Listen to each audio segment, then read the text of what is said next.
have 2 awards tonight. Our honorees are Michael Turner and Edie Windsor. We decided after we heard about Edie's story that we wanted to put a new award in place at the Loft that we're going to confer each year to a recipient. And the Edie Windsor Equality Award, we're going to be conferring to Edie herself this evening, so we're really happy to have her here. It's an award for really an outstanding contribution in pursuit of equality and social justice. Edie Windsor herself embodies these qualities of courage, pride, dedication, and tenacity. She's a bold and brave woman. She's a pioneer in the fight for marriage equality in the United States, and she has a zest for life and love that's really inspirational to all of us. Edie came out in the 1960s and lived her life by being part of the community and bravely living out loud when times were less accepting and less favorable than they are today. Edie and her wife, Thea, shared an amazing love. They had 40+ years together, and their story is truly inspirational. So if you have the opportunity to see the video about them or read anything about them, it's really, really worth your time. And the Loft has a copy, so we'd be happy to do some more screenings. We had one today. But their love story is really all about dedication, commitment, passion, and love. And we're really glad to be able to honor Edie tonight. She's challenging the federal policies that uphold the inequalities that still exist in our country today. She's a pioneer and a strong force in the fight for marriage equality across our country. Her case is making waves at the federal level and is a brave challenge to the defense of marriage legislation. Join me in congratulating her tonight, the first recipient of the Edie Windsor Equality Award. Thank you. What are you doing later? She's busy.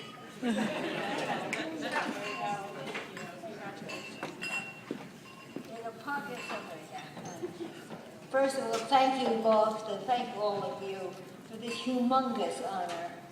I feel overwhelmed with gratitude and pride and a little bit of humility.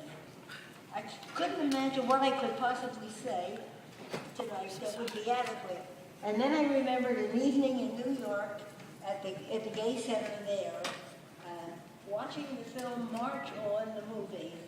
And after the film, by the way, had 5 couples, LGBT families, telling their stories, and they were preparing for the big parade. The film was followed by a panel of the film's participants, including Michael Sabatino and Robert Voorhees.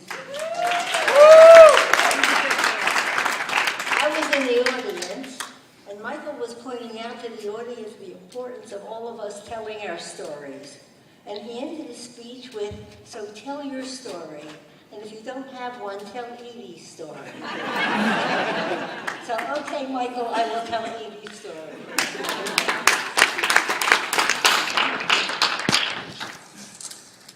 First, I want to tell you why I'm suing the United States. Yes! Okay, but first, some necessary background. My beloved late spouse, Thea Spire, and I lived together and loved each other for more than 4 decades. In sickness and in health, truly in love and joy, till death did us part. We were introduced in 1963 at the Portofino restaurant in Greenwich Village, where lesbians went on Friday evenings.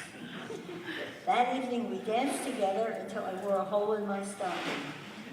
We met after that at parties and dinners, and although we had a magnetic attraction that drew us to dance at all these things, these occasions, it wasn't until 2 years later, Memorial Day 1965, that we began dating. We became engaged with a circular diamond brooch in 1967, and that's because I wasn't out yet and I couldn't wear or bring a diamond ring to work and not explain anything about it, right? And we stayed engaged for 40 years. We lived through many carefree years, each with jobs that we loved. I as a senior systems programmer at IBM, Thea as a clinical psychologist. We had great friends and we partied and traveled and danced. Oh, we danced. Retired from IBM in 1975 and active in the personal computer users groups, I found a new career as a grassroots gay activist. Engaged with almost every gay organization that existed already. I was a sucker for computerizing people's mailing lists, mostly. And they were, as and organizations as they were being formed, and meeting new friends of every ilk and age, and bringing them home, making them part of my life was there.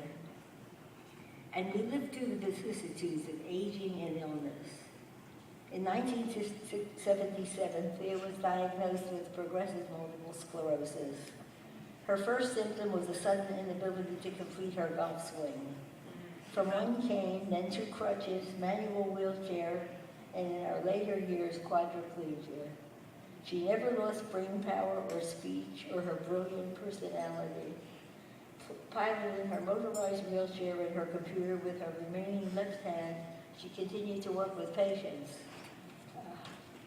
In 1966, I had emergency coronary bypass surgery. In 2002, Thea was diagnosed with aortic stenosis, which became increasingly severe over the next 5 years. And still we remained strong and joyous in our life and love, and still we danced. We became domestic partners the first day it was offered, certificate number 80, and we hoped to be married in the United States. But Thea had a lousy prognosis, max 1 year to live, so we realized we couldn't wait. And we were married May 2007 in Toronto by Mr. Justice Harvey Brownstone, who presided at Ontario Family Court, thus ending our 40-year engagement. By the way, Michael had to do with that too, because I went into a marriage equality meeting and sat down to Michael and said, Michael, could you help me tell me how I could find a secular officiant for our wedding? And he introduced me to Brendan Fay, that proceeded to make that possible. But Michael really instituted it. Okay. In 42 years of living together and loving each other, we never thought of ourselves as single. So what could be different? It turned out marriage could be different. And I talked to a number of people tonight who've been married in the last couple of years, and for every single one of us, it's different. When my beautiful, sparkling Thea died in February 2009, I was overcome with grief. Within a month, I was hospitalized with a heart attack, characterized as broken heart syndrome. Subsequent in-hospital complications left me very fragile. Grieving and ill, I had to contend with the immediate effects of that cruelly misnamed Defense of Marriage Act, known as DOMA. Although New York State considered us married, the federal government did not. So the government taxed what I inherited from Thea as though we were strangers rather than spouses.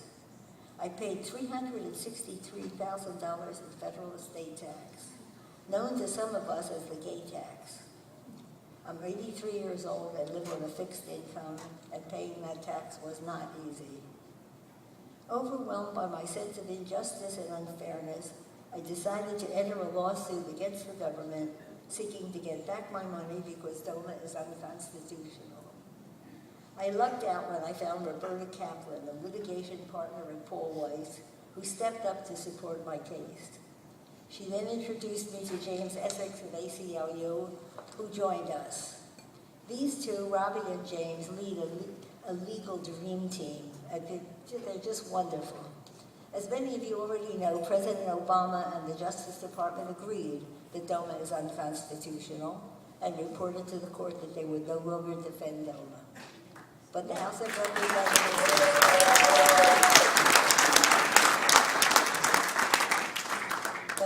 Representatives is defending. Our status now is that we are fully briefed and are awaiting the judge's decision.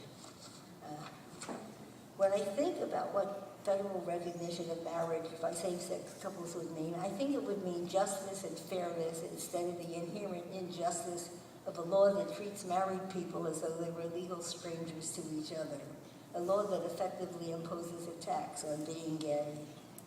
All people, gay or straight, want to get married for the same reasons, to make a lifetime commitment to the person they love. DOMA excludes LGBT couples from fully participating in marriage, and that's unfair. And excludes LGBT couples from the ability to protect their spouse when one of them dies, and that is unfair. So we persist to challenge the unjust law known as DOMA, to get the federal government to recognize that many same-sex couples have have already married in states in this country and in other countries, and that our government should treat these couples the same way it treats all other married couples. Hear, hear. And I want to add something, though. I've been approached at conferences and fundraisers and on the street by people, young and old, who thank me for what I'm doing and quote, for them and for, quote, all of us. I felt elated, and suddenly I felt important to this LGBT community that brought me out and nourished me. And solemn. I thought what might happen if we win. I thought about the beginning of legal recognition of our marriages and about those more than 1,000 rights, privileges, protections, and responsibilities. I thought about teenagers falling in love for the first time and knowing they could marry someday, feeling not excluded and denigrated by their government. I thought about the children of LGBT couples no longer having to defend the legitimacy of their families. And I thought about the beginning of the end of stigma and ultimately the end of abuse and bashing and of internalized homophobia in closets and lying about who we are and of suicides and mostly about hope for our lives in the open. Hear, hear.